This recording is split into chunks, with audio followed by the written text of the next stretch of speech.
Financial fear has a way of showing up in the smallest of places. For me, it was the mailbox. I couldn't bring myself to open it because I already knew whatever was inside would be something I just did not want to deal with. That's what money fear does. It makes ordinary tasks feel like threats. It convinces you that the situation is just too big to face, too messy to clean up, and too overwhelming to fix. The truth is that fear grows when you avoid the facts. It gains strength every time you turn away from the truth that you already know. You already know the truth. I learned that the hard way. But once I finally confronted the real numbers and stopped letting fear dictate my decisions, everything started to shift. Today, I want to walk you through the exact steps I took to go from avoiding my own mailbox to building wealth in a steady, practical way. Nothing dramatic, nothing complicated, just simple, grounded steps that help me move from fear in my financial life. When I talk about financial fear, I'm not speaking theoretically. I have lived it. I had over $20,000 in debt at one point, no savings that I could hang on to, and a habit of avoiding every bank statement that showed up. If a letter had a window on that envelope, I know somebody feels me out there. If there was a window on that envelope, I didn't even want to touch it. I wasn't reckless, I was just overwhelmed. I thought the mess was just too big to face and that things would somehow,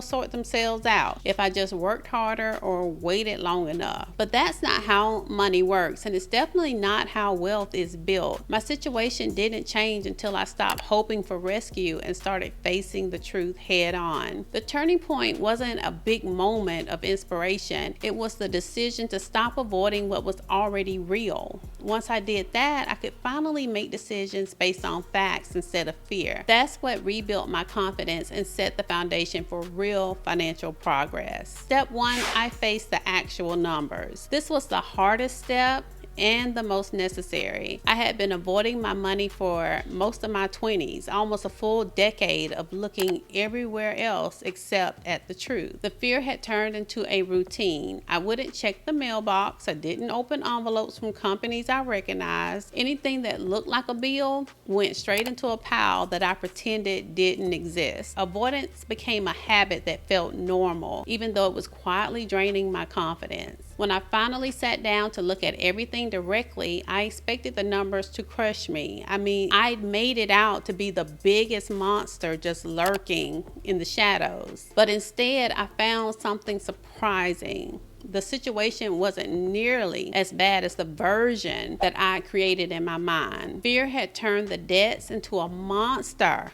But on paper, they were just numbers that I could actually do something about. Laying out the truth gave me something solid to stand on. I wasn't guessing anymore. I wasn't imagining worst case scenarios. I wasn't letting fear exaggerate the facts. For the first time in years, I felt something shift toward determination. I wanted to clean this up so it wouldn't ruin my life anymore. That clarity became my fuel. It made me realize that fear grows in the dark. But the second you turn them lights on, the story changes. When you face the truth, you take away fear's only advantage over you. The only advantage that it has is you not facing what's going on. And once that advantage is gone, you can finally lead your way forward. Step 2. I built a plan I could actually follow. So once the truth was out, I needed a structure that would keep me from slipping back into old habits. I didn't need anything complicated. I needed something practical, something that would hold me accountable in real time. And what I chose was the 50-30-20 spending plan and cash envelopes. That became my system. 50% went towards needs,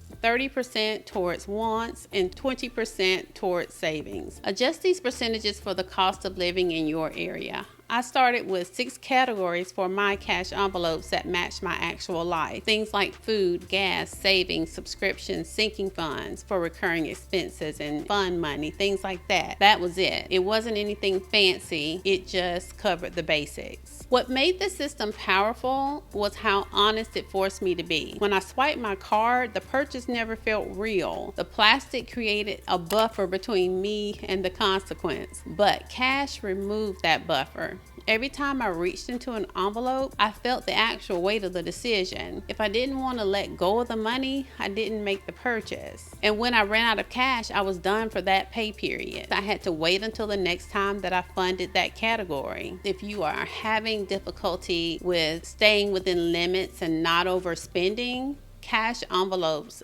definitely could be something that benefits you. That waiting period taught me discipline. It made me ask better questions. Do I really want this? Is this what I want to spend my last on? It makes you ask those kind of questions. Is it worth giving up something else? By buying this one thing, is it worth giving up another thing? Will I still want this thing tomorrow? Over time, those questions strengthen my decision making. I wasn't just spending less, I was spending wisely. A simple plan can change everything when you commit to it. Cash envelopes gave me control that I hadn't felt in years, and that control created momentum. Step 3, I created a small cushion before trying to build wealth. Before I could focus on long-term goals, I needed to stop living on the financial edge. One unexpected expense used to send me right back into panic mode. If the car made a noise, y'all know what I'm talking about. If the car made a noise or the power bill spiked, I felt the fear instantly. That's why building a small cushion was my next priority. It didn't take long, a few months of consistent effort, but the impact was enormous. Every dollar I saved was one more inch of distance between me and the anxiety that I had lived with for years. I call that small cushion momentum money, which is your first $1,500 saved in $500 increments every 30 days. This is your starter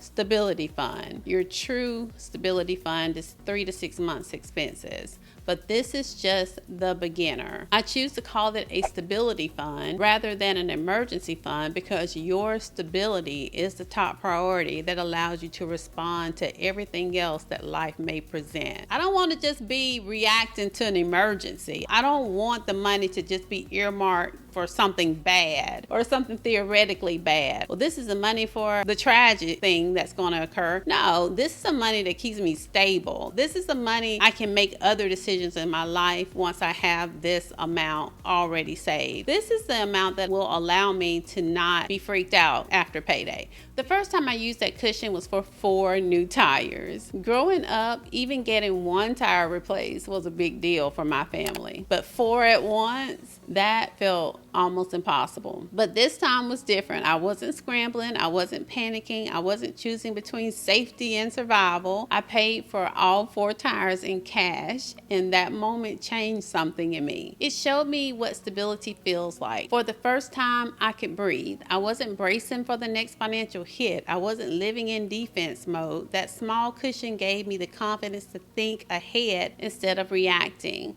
Wealth building requires room to breathe, and that room comes from stability. A simple cushion is one of the most powerful financial tools that you can create. Step 4, I picked one wealth goal and committed to it. At first, I tried to work on everything at once. Paying off debt, saving money, organizing bills, trying new systems, all at the same time. It felt productive, but it actually wasn't. I was so scattered, and scattered attention creates scattered progress. Everything changed when I picked one goal and poured all my energy into it. My first target was a past due debt, probably a small credit card or overdue doctor bill. It's been a while that I don't directly recall which. It wasn't the amount that made it heavy, it was the way it sat in the back of my mind, reminding me that I wasn't in control. It took maybe 2 months to pay it off using the debt snowball method of paying off your debts from smallest to largest balance. But when that balance hit 0, the relief was real. It didn't just clear a debt, it broke a belief. I realized debts didn't have to hover over me forever. They weren't permanent. They weren't stronger than me. They were just temporary obligations that could be removed with focus. That single win made me hungry for the next one. I wanted every financial disturbance gone. I wanted the peace that came from being the one in charge. Momentum isn't created created by doing 10 things halfway. It's created by completing one thing fully. Focus turns effort into results, and those results build confidence. If you want to move forward faster, stop multitasking your financial life. Choose one goal and finish it. Step 5, I stayed consistent even when progress felt slow. Consistency is where most people will quit, and I understand why. It's not exciting, it's not glamorous, it's not fast, but it's the thing that transforms your financial life more than anything else. Breaking old habits was the hardest part for me. Avoidance had been my default for years, so staying engaged with my money required discipline. I started checking in weekly, not hours of bookkeeping, because we're not doing that. Just a simple review.